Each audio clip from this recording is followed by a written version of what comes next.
Alors, bonjour à toutes et tous et bienvenue dans ce webinaire aujourd'hui pour parler un petit peu d'offboarding, de comment et pourquoi les soigner.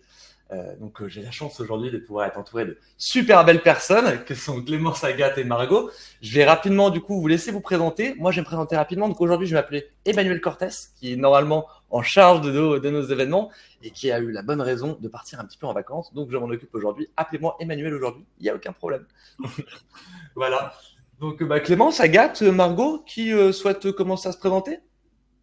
Allez, je peux commencer. Je suis Clémence, je suis compte manager chez Workello. Workello, qui est, pour ceux qui ne connaissent pas, une plateforme qui permet justement de gérer sereinement que ce soit les intégrations et les départs, donc le sujet d'aujourd'hui, des collaborateurs des entreprises.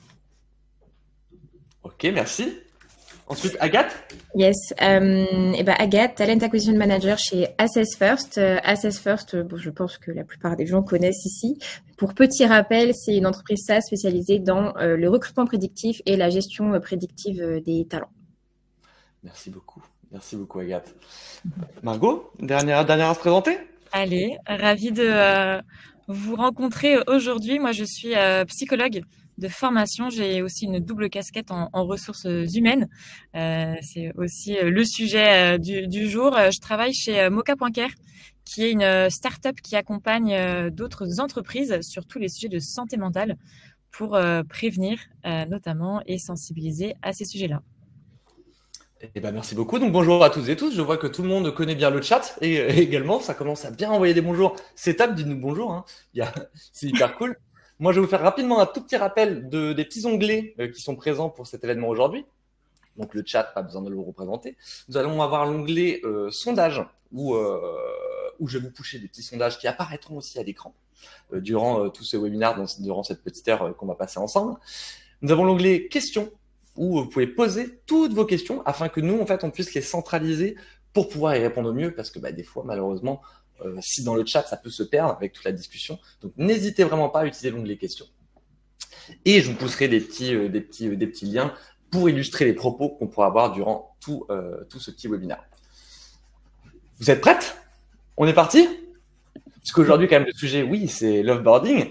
Mais moi, la première question qui me vient tout de suite, c'est où est-ce que l'offboarding, il peut y avoir plusieurs types de départ dans une entreprise. Il peut y avoir de la rupture conventionnelle, il peut y avoir de la démission, je pense qu'on va parler un petit peu aujourd'hui, il peut y avoir aussi du licenciement pour diverses raisons. Qui souhaite commencer par nous définir, nous remettre un peu le contexte sur l'offboarding? Allez, je me lance. L'offboarding, effectivement, ça va recouper pas mal de sujets, comme tu le mentionnais. C'est effectivement un processus qui va permettre de gérer, on va dire, la sortie d'un collaborateur d'une entreprise. Mais du coup, ça va passer par différentes actions ou différentes étapes, on va dire. Donc, ça va être, il y aura la partie administrative, toutes les démarches plutôt orientées RH, juridique, etc. Il va y avoir un entretien de sortie avec le RH ou manager. Il va y avoir de la collecte de feedback. Il peut y avoir l'organisation d'un peu départ. Donc, il y a vraiment plein de sujets que ça peut. Et effectivement, tout l'enjeu va être justement d'organiser au mieux cette transition qui va du coup impacter le collaborateur qui s'en va, effectivement, mais aussi le manager, les équipes restantes, donc avec un enjeu justement de s'assurer que les projets avancent bien, qu'il y a une certaine continuité opérationnelle tout au long de cette phase-là et même après, et que tout ce départ, en gros, se passe de manière sereine, on va dire, pour tout le monde. Ouais, complètement. Et je suppose qu'il y a différents contextes aussi à tout ça. Ouais, du coup, c'est ce que tu commences à évoquer, effectivement, en fonction de la typologie de départ. Donc, est-ce que c'est un départ qu'on va anticiper ou pas? Typiquement, un CDD, il y a une date de début, une date de fin. On sait que le départ va arriver. Est-ce que, du coup, s'il n'est pas anticipé, ça va être parce que c'est lié à une démission, par exemple, du collaborateur qui va choisir de partir vers d'autres horizons? Ça peut être des départs à la retraite. Ça peut être des licenciements aussi qui sont, pour le coup, pas forcément anticipés par les salariés. Et donc, effectivement, en fonction du fait que si le départ est à l'initiative de l'employeur, de l'employé, le contexte est différent. Les émotions suscitées derrière, je pense que Margot en parlera après, mais ne sont pas les mêmes. Et du coup, tout l'enjeu va être de comprendre comment gérer, on va dire, tout ça de la meilleure manière possible, tout en s'adaptant à la situation et au contexte justement de ce départ. Ouais, complètement. Ok. Déjà, je peux vous pousser déjà le premier lien pour que vous puissiez voir un petit peu comment on peut illustrer les propos avec un. Alors, attendez, tac. Exactement. Hop, c'est ici. J'espère que vous le voyez. Est-ce que vous le voyez bien? Ouais. Le lien, c'est bon. Merci beaucoup. Quand même, c'est quand même le petit e-book que vous avez pu rédiger avec Workello sur justement pour gérer l'onboarding sereinement, qui va illustrer aussi un petit peu tout ce propos. Et dans tout ce que tu me dis, il y a aussi pour reprendre juste une petite étape, il y a aussi un sujet de base où on pourrait se dire de comment limiter le turnover d'une façon générale. Où je sais que les départs, c'est quelque chose de normal dans les entreprises. Il y a sûrement, comme on va pouvoir parler, des bonnes pratiques qui permettent de le limiter, justement, ce turnover. Donc, il y a moi, je voyais 3 grands points. Ça va être la santé mentale des collaborateurs. C'est aussi l'expérience qu'on leur fait vivre. Et ça peut être aussi le suivi qu'on leur accorde durant tout leur parcours. Toi, Agathe, par rapport à nous, notre process, qu'est-ce que excusez-moi, Assess First, mais par rapport à nous, notre process que même moi je vis, qu'est-ce que tu pourrais nous en dire? Yes, il y a également un quatrième aspect déjà qui est le premier en vrai, c'est le recrutement. De s'assurer en fait quand on recrute d'avoir un vrai fit un petit peu à tous les niveaux, donc au niveau de la culture, au niveau du manager, au niveau des missions également. Aujourd'hui, on sait que dans 90% des cas, dans 90% des départs, on n'est pas lié à un manque de performance, on est beaucoup plus lié à une non-adéquation en fait entre les valeurs de la personne ou non-adéquation de comportement entre guillemets. Donc le but c'est déjà de s'intéresser à ça quand on recrute, de recruter sur les bons aspects, donc notamment le potentiel, personnalité, motivation, aptitude. On va pas revenir dessus, c'est pas un speech commercial, mais voilà, ça passe déjà par ça, de recruter de la meilleure manière, de s'assurer qu'on a les bonnes personnes en job, et ensuite en effet ça va vraiment être de les suivre. Une fois qu'on les recrute, c'est pas magique, on peut pas lâcher les gens comme ça et se dire que a priori il y avait un fit donc ça marchera bien. Il y a un vrai suivi à faire notamment pendant l'onboarding du coup. Nous on a un process qui est assez structuré. Déjà pendant l'onboarding pour la montée en compétences, on a tout un onboarding digital, on a une plateforme avec beaucoup de documentation, de la théorie, des exercices, de la pratique, un suivi sur une timeline aussi, hein, donc ce qui est attendu semaine 1, semaine 2, semaine 3, etc. Par exemple, on va aussi avoir un suivi au niveau RH, du coup, où moi, je vais voir les gens à des étapes assez clés, donc au 1 mois, 3 mois, 5 mois, 7 mois si nécessaire, ça dépend des personnes. Et selon les calls, comment ça se passe, on peut également ajuster, rajouter des étapes si les gens en ont un peu plus besoin. Il y a également des call managers qui sont un peu plus structurés au 1 mois, 3 mois aussi. Nous, ce qu'on fait après, c'est pas nécessairement que pour l'onboarding, c'est qu'on a des check-in toutes les semaines au niveau du bien-être des salariés. Donc, en fait, on a une plateforme aujourd'hui qui va recueillir chaque semaine l'humeur, entre guillemets, des gens sur une note entre 1 et 5. Ils sont en capacité de laisser des commentaires. C'est accessible au manager et à moi. Et ça nous permet derrière d'ajuster. S'il y a des notes qui sont plus mauvaises, par exemple, des gens qui sont peut-être en difficulté, qui ont besoin d'aide. Et voilà, ça nous permet de s'assurer en tout cas que déjà pendant leur expérience et leur début d'expérience, ça se passe bien. Ça peut bien se passer. Et tu vois, ce qui me permet de pousser notre premier sondage du jour, qui va être, du coup, pour savoir un petit peu, vos pratiques, à ceux qui nous regardez, c'est utilisez-vous aujourd'hui un outil pour déterminer votre fit entre vos managers et vos collaborateurs. Puisque ça peut être intéressant, comme moi j'estime que ce sera intéressant. Je pense que la plupart des gens estimeraient que ce serait intéressant. À vous de nous répondre, vous donner un petit peu de billes pour la suite. Donc voilà, ça c'est fait. Peut-être pour rebondir sur ce que disait Agathe, je pense qu'effectivement, il y a un gros sujet dès l'arrivée du collaborateur de l'entreprise, de commencer à l'engager, enfin même d'ailleurs avant, même en phase de ce qu'on appelle pré-boarding, avant même l'arrivée du collaborateur. Et en fait, c'est ça qui va commencer aussi à créer du lien et à adresser des enjeux potentiellement justement de fidélisation de l'employé dans l'entreprise. La première impression est toujours la bonne. Ah oui, l'effet pour impression que je parle dans notre événement en plus hyper important aujourd'hui, donc oui, complètement. Et elle est difficile potentiellement à faire évoluer après si on part sur de mauvaises bases, donc c'est parfois difficile à rattraper. Donc voilà, tout l'enjeu va être aussi justement d'adresser ces sujets-là finalement dès le début. C'est quelque chose qui s'adresse finalement sur le long terme. Ouais, complètement.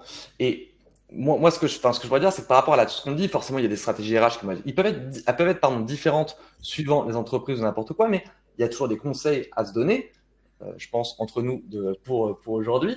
Euh, Typiquement, il y a le sujet de la prise de feedback qui remonte beaucoup et qui est quand même très intéressante. Toi, Agathe, qu'est-ce que tu aurais à nous dire là-dessus? Bah, nous, la prise de feedback, on l'a fait du coup pendant toute la durée de la personne chez nous, pendant l'onboarding beaucoup, du coup, pendant son expérience aussi, notamment en réflexion avec les check-in réguliers, mais aussi via les entretiens trimestriels, etc. Bref, dès qu'on identifie quelques soucis que ce soit, on y va et on fait des réunions en fait avec moi pour le coup. Dans un cadre d'offboarding, on fait aussi de la prise de feedback pour le coup. Quand une personne part, quelle que soit l'initiative, donc à l'initiative de nous, l'employeur ou de l'employé, on va toujours en fait avoir un call de sortie avec une trame qu'on va suivre. On a 2 trames qui sont différentes parce qu'on considère que c'est pas exactement la même approche quand c'est à l'initiative de l'employeur versus l'employé.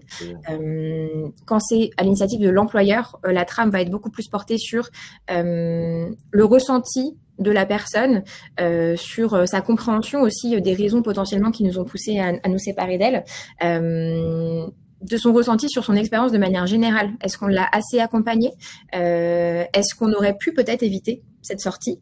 Est-ce qu'elle considère, la personne, j'entends, qu'on aurait pu faire les choses différemment? Est-ce qu'il y a des choses qu'elle a mal vécues? C'est vraiment à tous les aspects. Ça peut être l'onboarding, ça peut être l'expérience générale, ça peut être le management, la direction, l'environnement. C'est vraiment très, très complet. Et quand c'est à l'initiative de l'employé, là, on va être beaucoup plus sur le feedback de l'expérience vécue, sur sa montée en compétences. Est-ce qu'il trouve qu'il a eu assez d'opportunités? Est-ce qu'on aurait pu faire quelque chose pour le retenir, par exemple? Est-ce qu'il serait chaud ou pas? Pour revenir un jour, peut-être.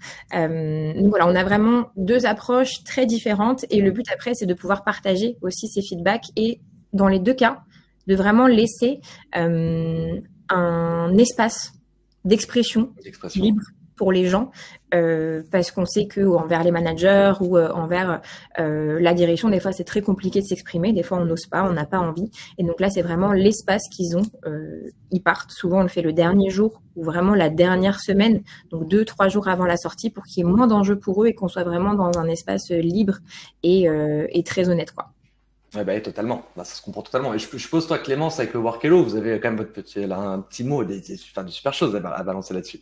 Ouais, effectivement, du coup, pour le coup, je rejoins tout à fait ce que dit Agathe sur le fait que c'est essentiel d'aller récupérer du feedback, quel que soit le départ en question et la raison derrière. Nous aussi, ce qu'on propose, c'est un questionnaire de feedback, mais qui est du coup anonyme, là pour le coup, qui est très court, qui permet simplement aux collaborateurs de donner en gros son ressenti sur son expérience de manière un petit peu globale sur l'entreprise, ce qu'il a aimé, ce qu'il a moins aimé. Donc ça permet là pour le coup d'avoir un espace où il est entièrement libre, il sait qu'il ne sera pas jugé ou pas. Voilà, c'est anonyme. Ensuite, effectivement, c'est complété par, comme le disait Agathe, l'entretien de sortie, où là, il y a un échange qui est beaucoup plus poussé, forcément, et on va aller creuser forcément certains sujets en fonction justement du départ en question. Et puis, il va y avoir du coup aussi tout cet enjeu-là de... une fois qu'on a fait cet échange avec le collaborateur, comment est-ce qu'on arrive aussi à analyser toute cette quantité d'informations et de feedback qu'on a récupéré, et du coup, d'où l'idée aussi de processer ça, de le structurer et potentiellement du coup de l'avoir à disposition dans un outil qui permet justement d'aller suivre et analyser ces informations-là. Et du coup, ça va permettre ensuite aux équipes RH d'aller identifier des axes d'optimisation, de travail à faire sur l'expérience collaborateur, même du coup au global, parce qu'on en parlait, c'est quelque chose qui se traite tout au long de la vie du collaborateur en entreprise. Et on a typiquement un de nos clients qui, suite justement à l'analyse des retours qui avaient été faits durant les entretiens de sortie qu'il avait fait auprès de ses collaborateurs, c'est qu'il s'était rendu compte qu'il y avait une vraie problématique sur la rémunération. qui devenait en fait un sujet en interne pour eux. Et du coup, il y avait une vague de départ qui était liée à ça parce que des personnes, du coup, ne se sentaient pas forcément valorisées ou en tout cas reconnues à leur juste valeur. Et donc, choisissaient d'aller voir ailleurs. Et du coup, en ajustant justement leur politique salariale, ça a permis justement d'endiguer la vague de départ. Donc voilà, donc d'où l'idée aussi de pouvoir à un moment donné prendre du recul aussi pour les équipes RH du coup plutôt de manière globale pour pouvoir agir derrière et que tout ça soit actionnable et permettre de s'améliorer au fur et à mesure parce que... Voilà, de toujours s'améliorer. Et tu vois, c'est une super transition pour que je puisse push notre deuxième petit sondage qui est tout simplement avez-vous prévu, j'arrive même plus à articuler, de retravailler, de travailler ou de retravailler au processus d'onboarding. Et n'hésitez pas non plus à nous donner votre réponse. Ça nous permet, nous aussi, et par la suite, par rapport aux questions, d'avoir un petit peu plus de contexte par rapport à qui est présent aujourd'hui. Et c'est aussi l'occasion, Margot, de pouvoir, toi, nous donner aussi ton point de vue par rapport à tout ça. Parce que je sais que dans notre discussion préalable, tu m'avais mentionné quand même l'importance, le point du manager. Qu'est-ce que tu pourrais nous dire là-dessus, toi ? Ouais, dont on se rend compte justement, c'est le sujet à la fois de la reconnaissance et du management, qui sont a priori deux sujets qui poussent parfois certaines personnes à partir justement de leur environnement de travail. Et donc, comment est-ce que on nourrit justement et on arrive à avoir des bonnes pratiques managériales pour déjà éviter ce déficit de reconnaissance qui est aujourd'hui partagé par beaucoup de personnes. Pourquoi ? Parce qu'en fait, la reconnaissance, simplement d'un point de vue psychologique, c'est un besoin vital. En fait, on a tous et toutes, depuis notre tendre enfance, besoin justement de cet attachement. C'est ce qui nous met dans ce qu'on appelle l'attachement sécure. Sécure, ça veut dire que c'est sécurisant. Et donc, ce qu'on remarque, c'est une psychologue américaine qui s'appelle Amy Edmondson, qui a fait notamment des études et des recherches chez Google. Et elle se rend compte que le critère numéro 1 d'une équipe performante chez Google, c'est la sécurité psychologique. Et ce sentiment de sécurité psychologique, c'est justement un prérequis pour que l'ensemble des collaborateurs, l'ensemble des équipes se sentent bien et puissent performer par la suite. Et le manager a un rôle évidemment à jouer là-dessus. Primordial. Puisque justement, si ce sentiment de sécurité psychologique existe, eh bien, il pourra recevoir les retours du collaborateur. Ce qu'on remarque souvent, justement, c'est des problématiques de communication, une forme de masque social porté par certains collaborateurs qui les empêchent finalement d'être eux-mêmes, de partager leurs émotions et qui peuvent se finir justement avec des départs sans que le manager ait eu des signaux précurseurs parce que la personne en fait ne se sentait pas justement en sécurité psychologique pour les exprimer. Donc le manager, il va vraiment avoir ce rôle-là d'accepter finalement que les émotions font partie aussi de l'environnement de travail. Aujourd'hui, c'est quelque chose qu'on doit acculturer, notamment en France où les émotions sont encore quelque chose qui est vécu de très intime. Et donc, comment est-ce que, en fait, on outille aussi les managers à déjà identifier leurs propres émotions et les émotions des autres pour justement apporter aussi les ressources nécessaires en fonction des besoins, puisque évidemment derrière chaque émotion, il y a un besoin qui est associé. Et l'idée, c'est de le nourrir, puisque quand on nourrit pas ses émotions, c'est un peu l'image de la cocotte minute qui finit par exploser. Et donc, parfois, l'explosion, c'est simplement un départ qui n'était pas forcément anticipé. Pas forcément anticipé. Non, mais complètement. Et après, là-dessus, qui souhaiterait réagir en plus de ça pour apporter encore un peu plus de contenu? Agathe, Clémence? Moi, pour le coup, je rebondis aussi sur ce que j'ai dit avant avec le feedback. Quand on parle du sujet manager, il y a évidemment le sujet manager pendant toute la durée de vie du collaborateur dans l'entreprise. Donc, s'assurer que il sait comment gérer son équipe, comment recevoir les feedbacks des gens, comment approcher les différences de son équipe. Nous, ce qu'on fait quand on a l'offboarding, pour le coup. Alors, on suit les managers de manière générale. Ils sont aussi impliqués dans le suivi du bien-être, etc. Ils ont aussi accès à ça, comme je l'avais précisé juste avant. Dans le feedback de l'offboarding, pour le coup, il est toujours partagé aux managers et au COMEX, enfin au N+2. Nos N+2 sont souvent membres du COMEX, on n'est que 110, on est encore assez petit. Et quand on identifie, quand je dis on, c'est moi parce que je fais les calls de départ, mais quand j'identifie des problématiques, par exemple liées au management, des choses, des salariés qui me remontent sur, ça peut être des remarques, des manières de faire, des choses que je trouve pas normales ou qui ont poussé de près ou de loin quelqu'un à penser à partir ou autre, ou qui ont impacté potentiellement sa performance et son activité chez nous, je fais directement le feedback au manager.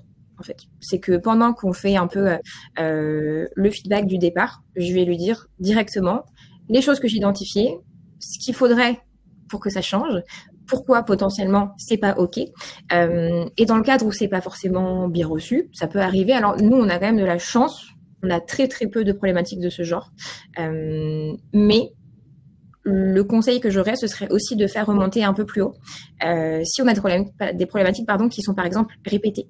Aujourd'hui, on sait que dans 50% des cas, c'est le manager qui est un peu à l'initiative du départ du salarié. Quand quelqu'un pense à partir et que c'est lié à une histoire de bien-être, dans 50% des cas, c'est lié au manager et à une non-adéquation potentiellement entre sa manière de manager et la manière d'être managé de la personne.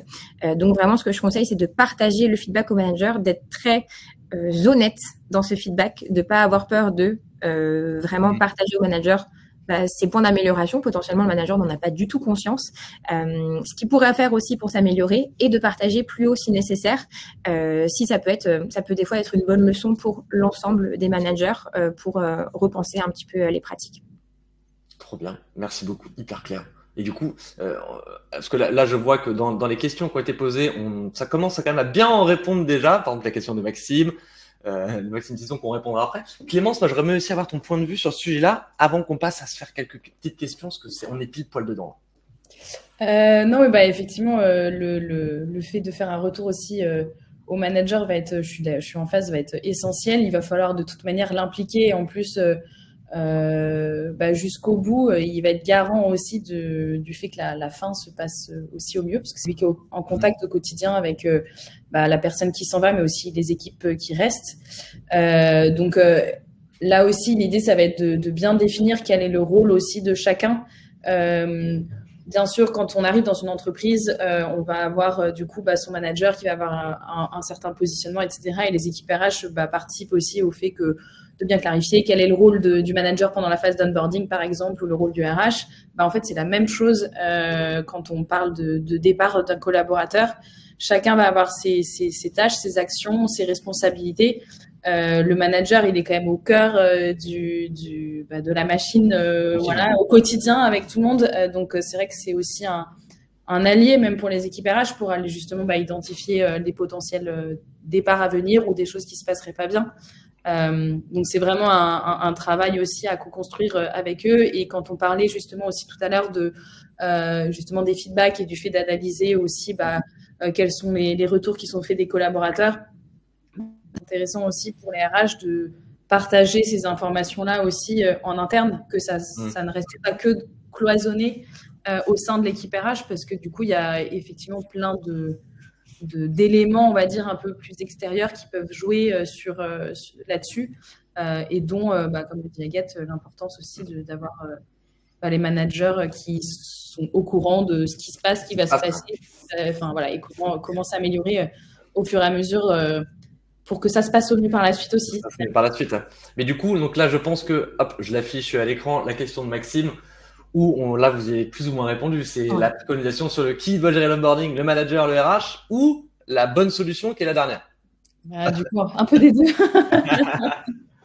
Je ne sais pas si Margot, tu as peut-être aussi des piles là-dessus sur ce qui peut se faire en général dans l'entreprise. Mais c'est vrai que, en tout cas, nous, je sais qu'on préconise toujours à nos clients d'aller impliquer chaque partie prenante et de bien faire attention à quand est-ce qu'on les implique. Parce qu'il y a différentes phases. Alors, les phases d'offboarding sont généralement plus courtes qu'une phase, par exemple, d'intégration. On sait que la période est un peu plus réduite, même s'il peut y avoir des préavis, etc., mais ça peut parfois être assez court. Donc, du coup, ça va être aussi important de bien cadencer tout ça et de s'assurer que tout est fait au moment. On a toute la partie administrative, il y a des délais spécifiques aussi parfois à respecter, etc. Donc, voilà, l'idée est de bien structurer ça aussi en amont. Ce qu'on remarque, et là moi je me mets du côté des patients que j'accompagne, c'est que souvent il y a beaucoup de stress qui est généré justement aussi avec ce départ, quelle que soit la raison du départ, et justement d'identifier très clairement qui porte justement les sujets RH, les sujets aussi du management, permet aussi de faciliter en fait la transition puisqu'évidemment, le but, in fine, c'est quand même que le collaborateur puisse partir sereinement de l'entreprise et de pas lui rajouter une charge mentale ou un stress qui pourra du coup aussi se répercuter dans ses missions futures, ce qui peut arriver aussi et ce que certains collaborateurs peuvent ressentir derrière par ce qu'on appelle contagion émotionnelle. Donc c'est pour ça que c'est très important d'avoir un process très clair sur les différentes personnes aussi de contact en interne et que le RH comme le manager soient aussi eux-mêmes au clair avec leur posture, puisque ça va se ressentir derrière. Et justement, on revient à cette sécurité psychologique. Pour que le collaborateur se confie, il faut justement ce climat de sécurité psychologique et donc une bonne gestion déjà de ses propres émotions. Ouais. Nous, ce qu'on conseille aussi toujours, c'est cette métaphore du masque à oxygène qui tombe dans l'avion. C'est le mettre d'abord sur soi avant de le donner aux autres. Quand on est manager RH, en fait, si on accueille justement les émotions qui sont très fortes du collaborateur, c'est aussi d'abord d'être au clair sur ses propres émotions et d'avoir aussi l'espace adapté, donc aussi avoir ce qu'on appelle le lieu calme et sûr pour avoir ces discussions aussi qui sont difficiles, trouver le bon moment opportun.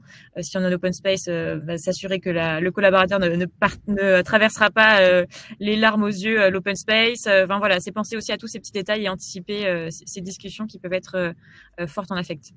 Ouais, complètement. Et là, avant qu'on puisse continuer, je vois, alors c'est trop bien d'avoir plein de questions. Et il y en a plein où je sais qu'on va y répondre au fur et à mesure de ce webinaire.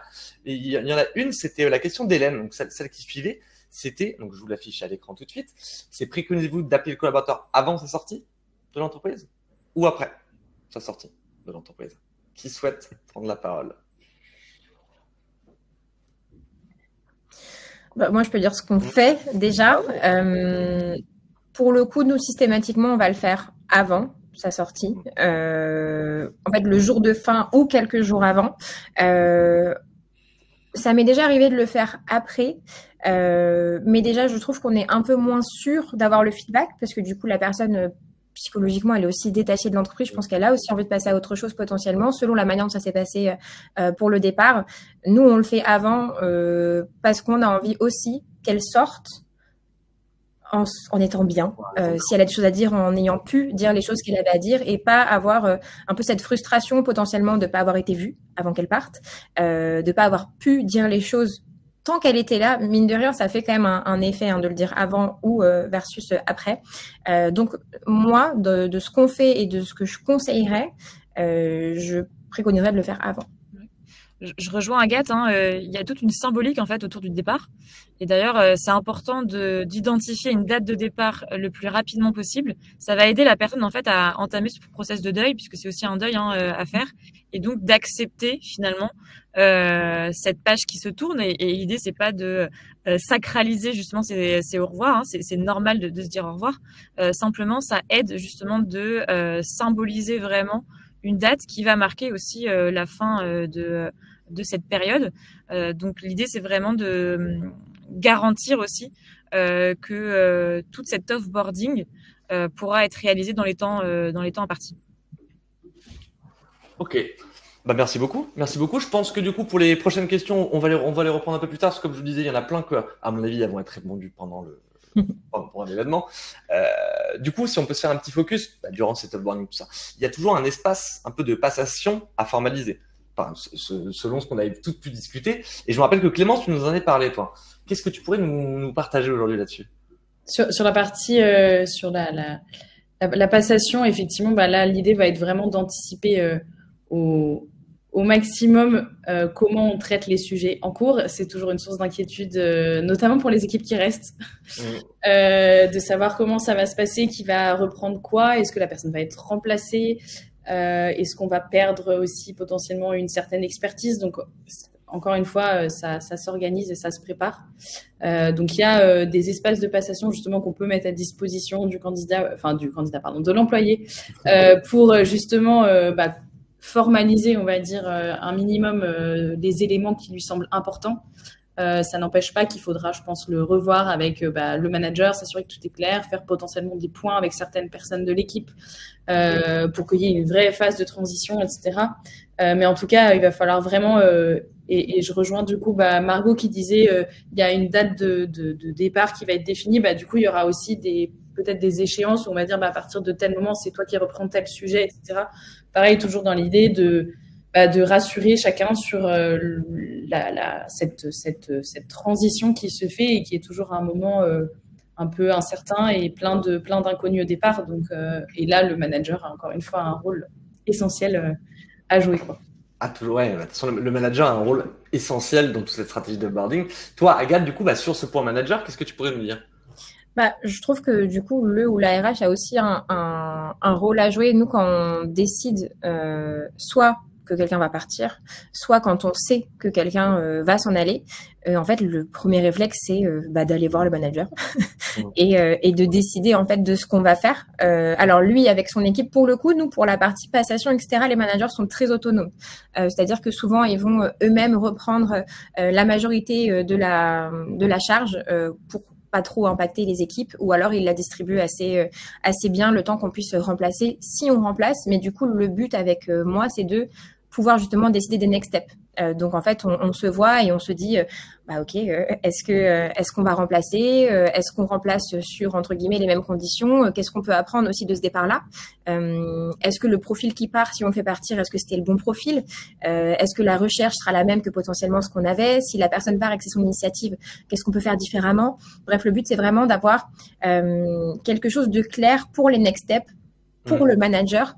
Je suis beaucoup moins présente vis-à-vis de l'équipe pour le coup. Je fais des calls si on voit qu'il y a un mal-être par exemple dans l'équipe suite à un départ, mais pas du tout par rapport à l'opérationnel, par rapport à la passation. Les managers se débrouillent plutôt bien. Nous, c'est vraiment plus sur la planification des next steps pour lui. Et son équipe évidemment, mais du coup pour organiser potentiellement le recrutement, la fiche de poste et puis apprendre de la situation, quoi. Oui, complètement. Pour compléter ce que dit Agathe, c'est aussi important d'avoir en tête que le collaborateur, il doit garder aussi le pouvoir d'agir sur sa propre passation pour éviter de la subir, parce qu'on sait qu'il y a des périodes qui peuvent être plus ou moins longues aussi avec les préavis. Et donc, c'est toujours s'accorder puisque chacun va aussi le vivre différemment. Et vraiment garder en tête que le collaborateur doit vraiment être acteur justement de toute cette période de passation. Ouais. Ah complètement. Puis il y a aussi un aspect que du coup là, qu'on n'a pas encore mentionné, c'est tout l'aspect aussi logistique qui est à prendre en compte. Puisque comment ça peut se passer, voilà, moi je vois un peu comment ça se passe.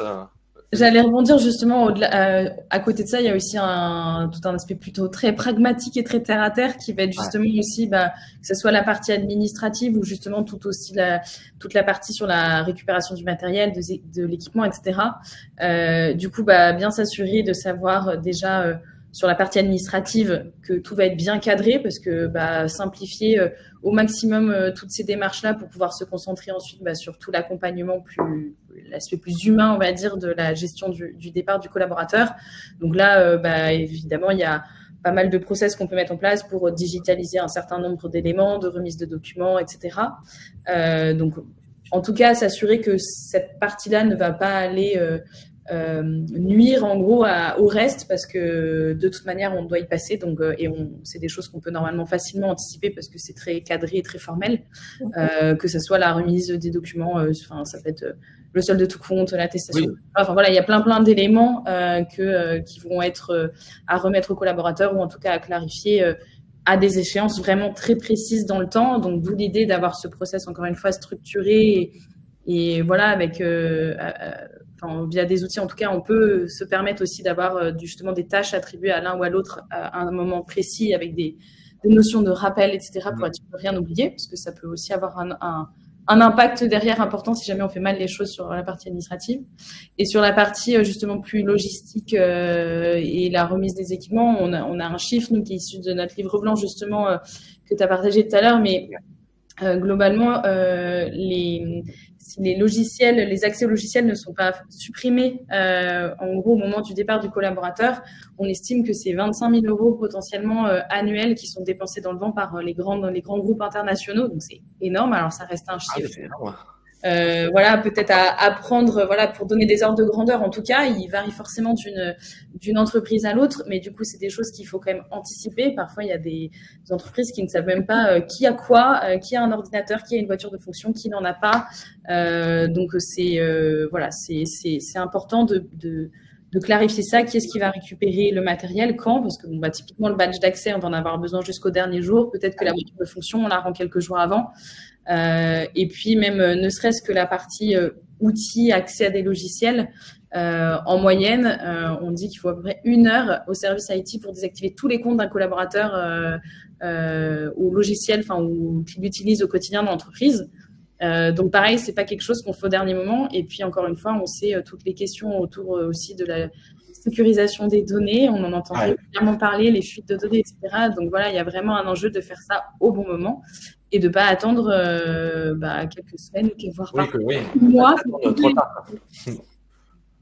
Et du coup, là, comme tu nous disais, par exemple, de rendre les véhicules de fonction, un peu de tout ça, moi, il y a un petit sujet que j'aurais bien aimé te poser, Agathe, c'est nous, on est en full remote. Comment ça peut se passer d'un point de vue opérationnel, toute cette logistique? Ouais, alors du coup, c'est très, très différent. C'est un peu moins mon sujet parce que nous, on a quelqu'un de génial en interne qui s'appelle Hello, qui est sur le webinaire d'ailleurs, donc salut Hello. Petit high five pour cette personne géniale qui en fait gère tout l'administratif chez nous. Et elle, du coup, elle va être en charge. Hello, c'est la meilleure en effet. Et du coup, Hello, elle va être en charge en fait justement de désactiver les accès. Nous, la très très très grande majorité des accès dans nos outils, c'est via nos comptes Google. Donc en fait, elle va tout simplement désactiver l'accès Gmail et Google général. Et après, pour tout ce qui va être matériel, etc., parce que comme on est en full remote, on a quand même le matériel. On va pas le récupérer nous-mêmes parce qu'on est un peu répartis partout en Europe, donc ce serait compliqué pour Hello et pour les autres.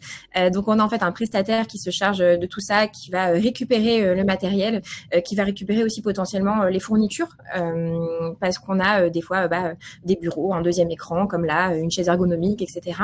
Donc on a beaucoup de prestataires pour le coup, beaucoup d'outils qui nous aident. Et sur la sécurité, je rebondis parce que oui, c'est un très très gros sujet. Nous on a beaucoup de webinaires en interne sur tous les sujets de cybersécurité et les bonnes pratiques. Et du coup, en fait, le jour de fin, Hello désactive tout à la fin de la journée, parce qu'on n'est pas trop méchant. Mais Hello désactive vraiment tout, aussi pour raison de sécurité, parce qu'on ne sait jamais et on ne laisse jamais les accès traîner comme ça. On désactive tout. Ouais, on désactive tout. Ok. Et donc là, on a parlé de toute la partie logistique, un petit peu, tout ce qui est papier, toute la partie plus technique, mais il y a quand même un point essentiel aussi dans le boarding, ça reste l'humain. Et je le vois dans les questions, que ce soit d'Hélène ou de Chloé qui parlent de subjectivité du retour de feedback, de comment on peut avoir un maximum de feedback, vraiment de l'humain qui puisse nous parler. C'est au niveau du coup de cet humain. Toi, tu nous mentionnais, Clémence, que c'était chez vous, il me semble, vous aviez un guide de départ. Oui, en fait, comme on disait, l'idée, c'est de pouvoir anticiper et rassurer le collaborateur pour savoir un peu à quelle sauce il va être mangé sur ces dernières semaines ou derniers mois avec l'entreprise. Et du coup, on a, en fait, sur le même fonctionnement qu'on a un livret d'accueil dans le cadre d'un process d'onboarding, par exemple, on va avoir un guide de départ qui va reprendre les grandes questions ou les grands sujets que tout le monde se pose quand il part. Est-ce que je vais perdre mes congés? Comment ça se passe pour récupérer le solde de tout compte? Qu'est-ce que c'est qu'une période de préavis? Enfin voilà, en tout cas, clarifier un certain nombre d'éléments qui parfois sont qui paraissent très basiques, on va dire, pour les équipes RH, par exemple, mais qui ne sont pas pour autant pour le collaborateur en question, parce que c'est pas quelque chose qu'on fait tous les jours de quitter une entreprise. Donc l'idée, c'est que dans ce guide de départ, justement, on va déjà lui pousser un premier niveau d'information qui vont du coup permettre déjà de rassurer, en tout cas de temporiser un certain nombre d'éléments. Ça n'empêche pas qu'effectivement il aura sûrement d'autres questions et il pourra aller les poser après à son manager ou son RH en fonction du sujet à aborder. Mais du coup, ce guide du départ du collaborateur, nous, dans la plateforme, il est disponible vraiment à tout moment durant son processus d'offboarding, comme l'est en fait vraiment le livret d'accueil. Ça paraît très évident quand on arrive dans une entreprise d'avoir un livret d'accueil, ça l'est beaucoup moins d'avoir un guide de départ quand on parle d'offboarding. Et vraiment, c'est des sujets en plus qui sont plus ou moins toujours les mêmes à certaines fois et qui prennent aussi du temps aux équipes RH. On en parlait justement aussi, comment on fait pour libérer du temps aux équipes pour qu'elles puissent se concentrer sur un accompagnement vraiment fin et le plus personnalisé possible. Déjà apporter ce premier niveau d'information-là, ça leur permet aussi de se libérer un petit peu de bande passante et d'avoir un point de référence ou un document de référence auquel se référer si besoin. Ouais, bien sûr. Et du coup, Margot, je pense que sur ce point-là, chez Mocha.k, il y a plein de choses à dire. Tout à fait. Comme disait Clément, c'est des questions basiques parfois, mais qui peuvent être assez anxiogènes. Et donc, le guide qui peut être proposé, c'est un bon complément. Et souvent, en fait, il y a besoin d'un accompagnement d'un expert. Et surtout, ce qu'on remarque, c'est que finalement, même si ça concerne la partie professionnelle de la vie d'une personne, on n'a qu'un cerveau et donc ça va avoir un impact sur sa vie personnelle. Et d'ailleurs, on remarque que la plupart des collaborateurs qui sont dans ce process d'offboarding, pour quasiment 1 sur 3, va être impacté directement au niveau de sa santé mentale, aussi au niveau de sa santé physique, par ces sujets de départ. Et donc, l'idée, c'est de pouvoir proposer justement à ces collaborateurs qui partent un accompagnement spécifique. Donc nous, on propose justement aussi via Mocha des crédits qui permettent aux collaborateurs d'être accompagnés jusqu'à la fin aussi de cette relation. Et c'est important de bien comprendre que justement le départ d'une entreprise, c'est aussi la relation sur la systémie aussi de cette organisation, et donc toute fin de relation peut être plus ou moins douloureuse, et c'est pour ça que c'est important de l'accepter aussi et de se dire que c'est pas une faiblesse de vivre difficilement justement le départ d'une entreprise. Au contraire, et on remarque aussi beaucoup chez les jeunes générations qui sont très engagées, qui ont cette aussi injonction à la quête de sens, que ça peut être brutal de désengager finalement, et c'est vraiment vécu comme une rupture.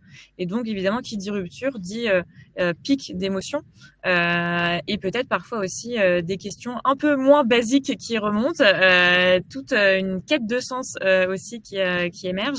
Et c'est souvent ces moments de transition en fait qui sont propices aussi à des réflexions un peu plus profondes. Et moi, j'accompagne beaucoup de patients qui finalement, dans ces périodes de transition, remettent en question toute leur vie, que ce soit professionnelle et personnelle. Et donc, l'idée, c'est de pouvoir justement aider finalement ces collaborateurs à trouver leurs propres réponses. Nous, en tant que psychologue, on n'a pas les réponses. En revanche, on est là pour les aider à trouver les leurs. Et donc, c'est important de s'autoriser surtout à se faire aider pour faciliter en fait toute cette période de transition. Ouais, bah oui, normal. Mais du coup, c'est top là, ce que tu viens de me dire, Margot, parce que ça me permet de pousser le dernier sondage du jour à nos spectateurs et spectatrices. C'est forcément, ça vous des outils pour prendre en soin de la santé mentale de vos équipes suite à un départ. Parce que comme tu le disais, voilà, il y a quand même de la personnalisation, il y a quand même plein de choses différentes, et bah voilà, ça peut être un petit soutien comme il a besoin, enfin la personne a besoin d'un grand soutien, quoi. Donc merci à tous de pouvoir y répondre. Et pour les petites questions comme ça, je vois qu'il y a quand même pas mal de questions où ah non, ça a toujours pas bougé. Je croyais qu'il y avait eu des nouvelles questions. Non, mais n'hésitez pas si vous avez des nouvelles questions par rapport à tout le contenu, même si je sais qu'on y répond au fur et à mesure et que je pense pas forcément à les démarrer en direct. Je suis vraiment désolé. Donc voilà, n'hésitez pas à poser vos questions dans l'onglet questions. Et du coup, donc on a fait un peu le point sur l'humain, sur le manager, un peu sur les pratiques plus logistiques, mais il reste aussi après le reste de l'équipe, parce qu'on n'en a pas vraiment parlé du tout, des gens qui peuvent être potentiellement impactés. Toi, du coup, Margot, pour continuer par rapport à Mocha.k, qu'est-ce que tu peux nous dire justement sur ce reste de l'équipe? Ouais, je l'ai brièvement évoqué tout à l'heure, ce concept de contagion émotionnelle. Aujourd'hui, il y a des études justement qui montrent qu'on attraperait plus facilement les émotions des autres que les germes. Et donc, ça fonctionne aussi bien pour les émotions agréables comme pour les émotions désagréables. Il va y avoir justement cet effet de contagion. Vous l'avez peut-être déjà tous et toutes vécu dans l'open space quand on a justement des personnes qui vivent des émotions assez fortes. Ça peut justement, si on est parfois un peu en mode éponge émotionnelle, nous impacter.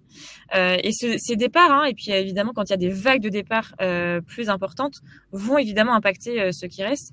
Et donc c'est important évidemment de prendre soin de ceux qui partent, et aussi en prenant soin de ceux qui partent, on prend soin de ceux qui restent. Quand les collaborateurs par empathie voient qu'un offboarding est réussi et bien rodé, ça les rassure aussi sur la culture, on en parlait aussi tout à l'heure, de l'entreprise, sur les valeurs aussi qui vont être incarnées au quotidien, et se rendre compte que on prend justement aussi une attention toute particulière au départ qui doit être soignée, parce qu'en fait il va y avoir aussi cette remise en question dont j'évoquais juste avant, elle va se faire aussi à l'échelle collective. En fait, un départ, ça soulève de manière parfois inconsciente aussi des questionnements pour les collègues directs ou les collègues indirects qui vont aussi du coup peut-être se poser davantage de questions que s'il n'y avait pas forcément de départ en interne. Et donc l'idée, c'est vraiment de proposer un accompagnement aussi à l'équipe. En tant que manager, c'est proposer des espaces de parole. Comme on disait, dire au revoir, ça fait partie de la vie. Et donc en parler sans tabou, en fait, ça aide aussi l'équipe à faire ce deuil de ce départ pour justement simplement en fait déstigmatiser, puisqu'il y a encore beaucoup de stigmas sur les départs, et accepter que ça fait partie aussi de la vie d'une entreprise finalement de vivre ces départs, et comment est-ce que justement des départs qui sont peut-être un peu plus difficiles, eh bien ensemble, collectivement, on peut trouver aussi des solutions pour le vivre de la meilleure des manières. Ouais. Complètement. Et même par rapport à tout ce que tu dis, enfin, tout ce que tu nous dis là, c'est que l'équipe, elle peut se poser beaucoup de questions, et je suppose que vous pouvez réagir dessus. Par exemple, Clémence, l'équipe, elle se pose quand même beaucoup de questions. Ouais, et justement sur ce que dit Margot, je pense que c'est vraiment important que le départ ne devienne pas un sujet tabou pour personne dans l'entreprise. Et ce côté désacralisé, enfin, je trouve que c'est effectivement très, très parlant. Et le fait de l'avoir un peu anticipé justement et structuré en amont, d'y avoir pensé avant qu'on se retrouve confronté à la situation, effectivement, joue beaucoup. Et pour ceux qui restent, effectivement, de se dire, ok, je vois que quoi qu'il arrive, si demain je dois partir, en fait, l'entreprise me considère quand même, et va y avoir quelque chose qui est mis en place pour que ce moment, en gros, de ma vie se passe le plus sereinement possible. Et puis, encore une fois, c'est quelle que soit en plus la raison qui a motivé le départ ou qui a suscité le départ, le fait aussi de voir que il y a une attention particulière qui est portée aux collaborateurs, le fait de aller quand même valoriser le travail qu'il a accompli. Parfois, on doit se séparer d'un collaborateur pour des raisons, je sais pas, économiques ou quoi. Ça ne veut pas dire que ce qu'il a fait avant était mal, était mauvais. Il a quand même apporté des choses. Donc, de remercier, on parlait de reconnaissance aussi tout à l'heure, toute cette partie-là est aussi hyper importante pour que tout le monde soit le plus serein possible et puis se dire, finalement, au sein de cette entreprise, la culture... c'est un vrai signe fort, justement, on accompagne nos collaborateurs de manière globale. Et donc, on va dire en enjeu de toute manière plus générale, mais en termes de marque employeur, c'est aussi très puissant de se dire, je sais que quand j'arrive, il se passe telle chose. Pendant ma vie dans l'entreprise, je peux grandir. Il y a un certain nombre d'accompagnements et de suivis qui sont mis en place pour que je puisse m'épanouir. Mais quand je pars, en fait, c'est la même chose. Et c'est pas tabou, ça fait partie de la vie. Et en plus, on l'a un petit peu évoqué, mais c'est pas parce qu'on part qu'on ne revient pas. On ne revient pas. Et puis, alors, il y a l'effet de salarié boomerang qui a eu quand même hyper lieu ces derniers temps. C'est ça, et ça, on le voit aussi. Et les entreprises, ils sont de plus en plus sensibles. Je le vois dans les discussions qu'on peut avoir avec nos clients, mais il y a des vraies problématiques, même dans certains secteurs de recrutement. Il y a des recrutements, déjà, rien que pour tous ceux qui ont des recrutements saisonniers ou qui reviennent régulièrement, il y a ce vrai enjeu aussi de se dire comment je fais pour faciliter mon recrutement derrière. Ça coûte cher de recruter, donc si on peut se faciliter la tâche, c'est toujours bien. Et puis, effectivement, de se dire au global, c'est une entreprise où il fait bon vivre. Et Margot mentionnait la quête de sens chez les jeunes générations, mais là, c'est aussi un vrai sujet qu'on peut rencontrer nous aussi avec les discussions qu'on a avec nos clients et qui le vivent au quotidien il faut que je fidélise mes équipes, il faut que je les engage jusqu'au bout, jusqu'au dernier jour et que ça puisse devenir potentiellement même des ambassadeurs de ensuite. Marque, quoi. Complètement. Et alors, du coup, parce que là voilà, on parle un petit peu de tous ces sujets-là, mais on n'a pas vraiment parlé d'un point de vue très, très opérationnel. Agathe, moi, j'aimerais que tu prennes la parole parce que pour le vivre au quotidien, je sais que je suis assez satisfait de ça. C'est la partie plus opérationnelle de comment ça se passe. Au niveau des équipes, tu veux dire? Ouais. Nous, c'est très simple. Le process qu'on a, il est vraiment très, très simple. En fait, on a un channel manager sur Slack. Comme on est en full remote, on communique énormément sur Slack. Donc, on a un channel manager, en fait, quand quelqu'un part, de nouveau, en initiative employé, là, peu importe. Et en fait, le manager va annoncer le départ, la date de départ, la raison du départ aussi, pour expliquer et donner des éléments à tous les managers. Et en fait, le seul truc qui est précisé, c'est que, par exemple, si l'équipe dans laquelle la personne est et la personne part, n'est pas au courant, on laisse quelques jours au manager pour l'annoncer et ensuite les autres managers l'annoncent à leur équipe. En règle générale, il n'y a même pas plus d'une semaine entre l'annonce dans le channel et l'annonce aux équipes globales. Ça évite un peu les tabous, ça évite les dramas potentiels, parce que des fois, il y a des départs. Je trouve que si on met beaucoup de tabous autour d'un départ, des fois pour rien, bah, ça va créer du drama, souvent pour aucune raison. Donc, le but, c'est vraiment d'être très honnête. Nous, on a plein de départs qui sont à l'initiative de l'employé parce que, je sais pas, il a envie de voir autre chose. Ça fait longtemps qu'il est chez nous, il a envie de voir un autre environnement, il a envie de monter sa boîte. Donc, on a beaucoup d'entrepreneurs qui partent pour aller monter leur boîte, ouvrir un business, enfin bref, plein de choses comme ça. Nous, on est très contents de ça. Franchement, c'est pas du tout un tabou, au contraire. Et on a aussi beaucoup de gens, je rebondis sur le salarié boomerang, beaucoup de gens qui sont revenus, par exemple. On a des personnes en interne qui sont parties et puis qui sont revenues. C'est aussi parce qu'on soigne nos offboarding, parce qu'on fait attention, parce que quand les gens partent, en fait, on leur dit toujours que la porte reste ouverte. C'est aussi un peu ce qu'on fait avec les candidats qui marchent pas pour un process, mais qui pourraient marcher pour un autre job, par exemple. Même là, très, très, très récemment, j'ai eu quelqu'un qui avait été recrutée en tant que BDR, qui n'était pas forcément hyper épanouie sur les missions en tant que telles. Elle se retrouvait pas trop. Elle est partie. Elle est revenue 2 mois après sur un autre job. Parce que ça s'est super bien passé, parce qu'on a compris qu'elle partait pas du tout par rapport à Assess First, qu'elle nous abandonnait pas du tout. Nous, je répondis juste très rapidement sur la question d'Émilie. Pour moi, le départ volontaire d'un collaborateur, c'est à totalement dédramatiser. Parce qu'il n'y a aucune notion de trahison. On ne doit rien à notre travail de base. Ça reste un travail. Il faut quand même prendre du recul là-dessus. On aime nos travails, enfin nos jobs, et il n'y a pas de souci. Mais on ne doit rien à nos employeurs quand on décide de partir. C'est très, très sain. Donc pour moi, oui, c'est à totalement dédramatiser. Aux yeux des managers, aux yeux de la direction, ça dépend évidemment de la culture d'entreprise. Mais vraiment, faut arrêter ce truc de « Oh mon Dieu, il est parti, il nous abandonne ». S'il vous abandonne et que vous êtes en galère, potentiellement, il faut un peu repenser les pratiques. Mais du coup, voilà, pour nous, c'est assez classique en termes de process et les salariés boomerang sont quand même assez fréquents. Fréquents. Après, alors, tant mieux pour nous, parce que c'est top. Mais je sais que voilà, il y a quand même eu cette petite crise de valeur où on l'a vu, nous, chez Assess First, moi, dans mon entourage personnel, oui, il y en a beaucoup qui sont partis, revenus. Donc, c'est quand même un vrai phénomène. Et ça vient aussi, de la qualité de l'onboarding. Margot, toi, chez Mocha.k, justement, je suppose que vous avez un process. Tout à fait. Il est assez similaire à celui qu'a décrit Agathe. Nous, la particularité en interne, c'est que on a des bureaux. D'ailleurs, j'y suis. Et donc, on se croise. Le risque, de manière générale, quand justement on peut croiser en communication orale, c'est que chacun va avoir peut-être des interprétations différentes, des messages aussi qui peuvent être communiqués selon les managers, même si la raison officielle elle est bien partagée à l'ensemble des équipes. Et donc l'idée, c'est de justement verbaliser le plus possible pour éviter soit des bruits de couloir, soit justement des interprétations qui vont parfois du coup inquiéter certaines personnes, et c'est là où on va justement partir dans des conséquences assez parfois négatives pour l'entreprise qui peuvent arriver.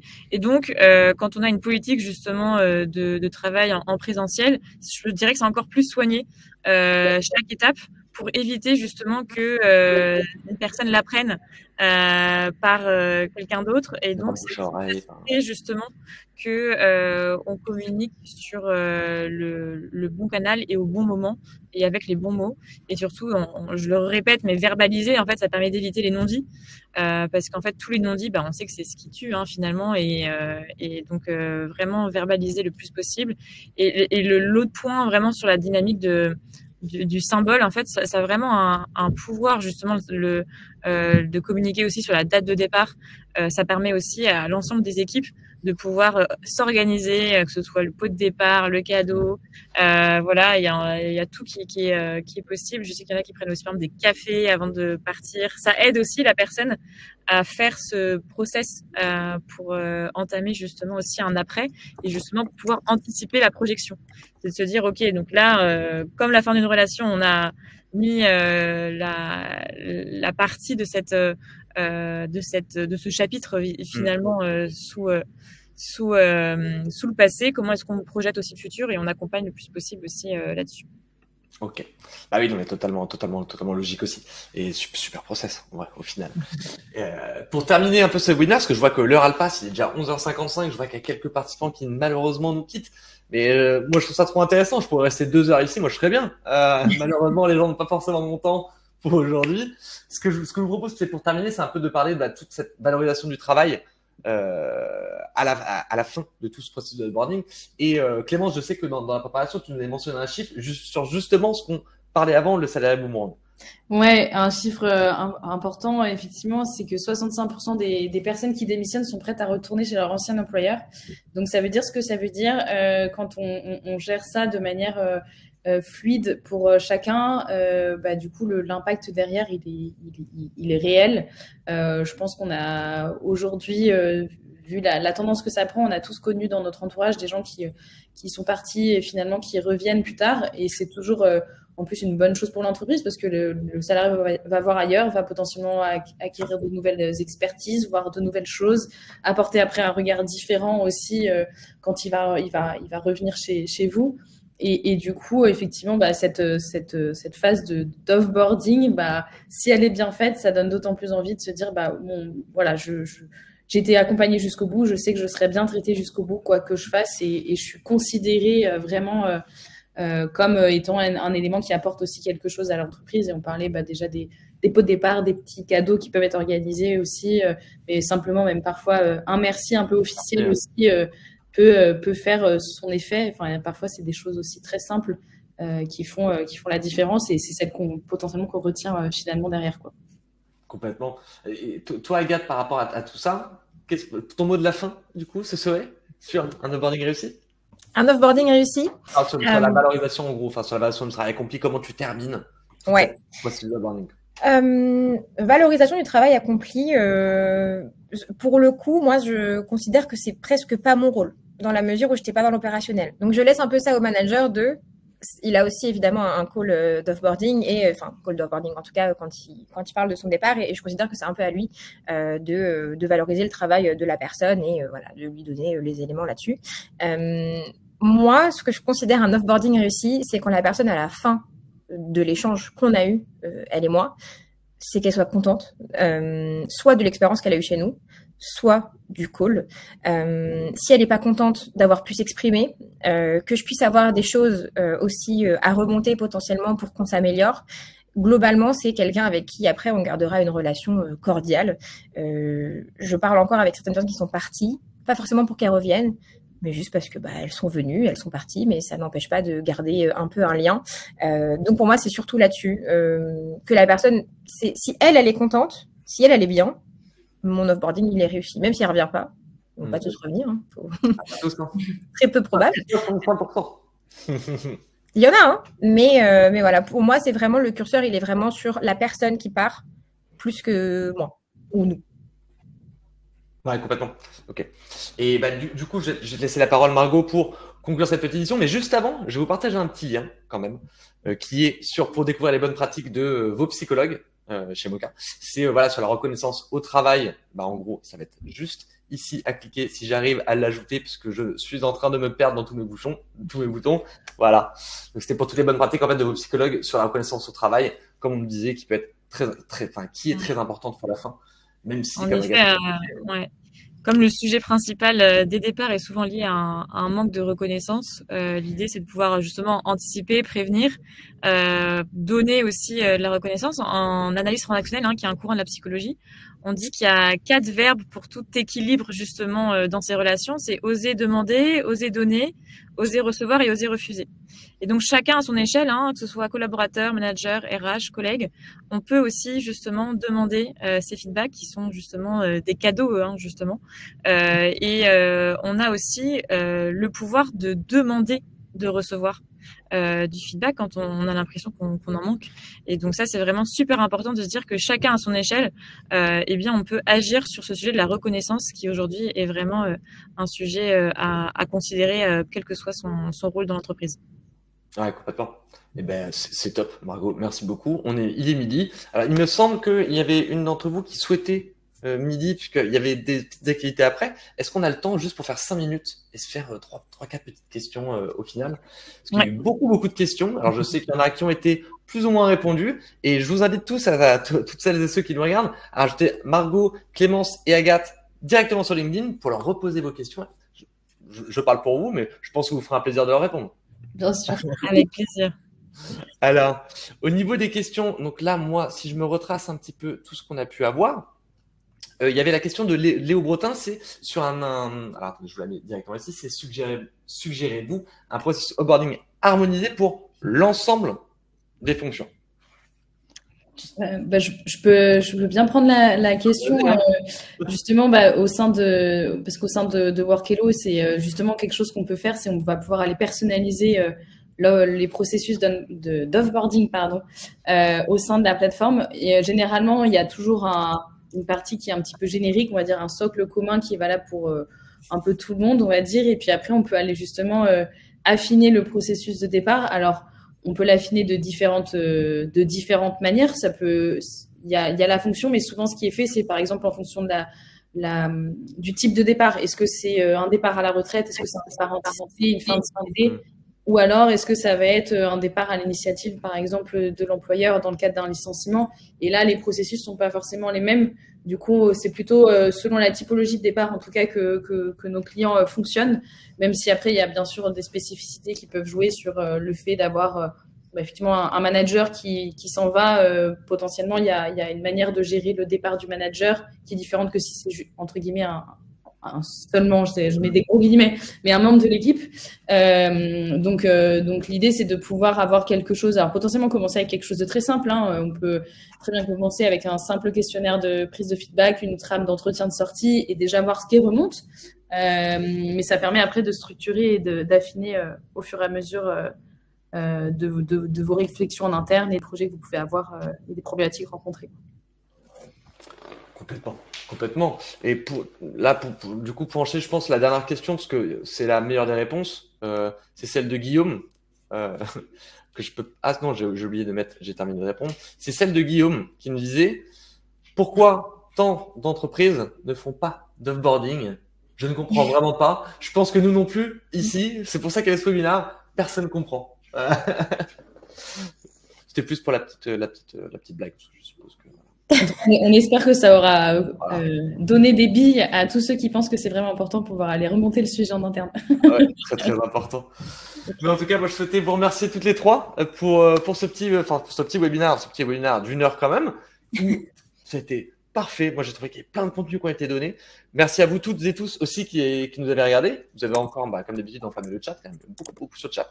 Plein de questions. N'hésitez pas à rajouter Clémence, Agathe et Margot directement sur LinkedIn pour pouvoir leur poser toutes vos questions. Et puis, écoutez, moi, je vous dis à toutes les trois au revoir. Merci à tous. Merci beaucoup. Très bonne journée. Prenez soin de vous. Au revoir. Au revoir.